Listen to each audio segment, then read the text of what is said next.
Hopefully over the last few days you've seen some of the stuff on social media with the Lego characters which are highlighting crime prevention advice for people across the city. Fortunately, there's been a big increase in the number of houses getting broken into and the number of cars getting stolen, and we're putting lots of extra cops on the street to do something about that. We are targeting those responsible and we're getting some great arrests. Over the last few days alone, we've arrested dozens of individuals, charged them with scores of crimes. We've recovered cars worth over £100,000. But the crime prevention advice is really important. So it might be a light-hearted way of doing it, but the message is really vital. You can do a lot to help us just by taking some simple measures to look after your house and to look after your car.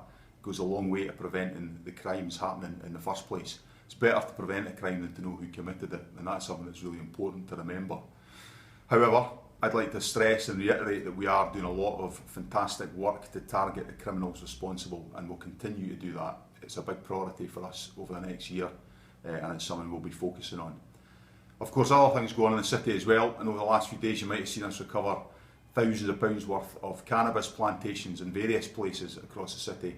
Some people think that's a sort of low-level drug and it's not that important, but what you've got to remember is behind that there's organised criminality, there's people trafficking, there's violence, there's harder drugs, and it's really important that we make inroads into the groups that are running those sorts of production facilities. With another cracking result overnight with another cannabis cultivation, and almost £70,000 worth of plants have been discovered and seized by us. We'll keep up that focus on organised crime, it's important, and we'll keep up the focus on housebreaking and vehicle crime. I'd ask you to help us follow the crime prevention messages. The Lego characters have an important message to get across, and I hope you find them amusing but also really helpful.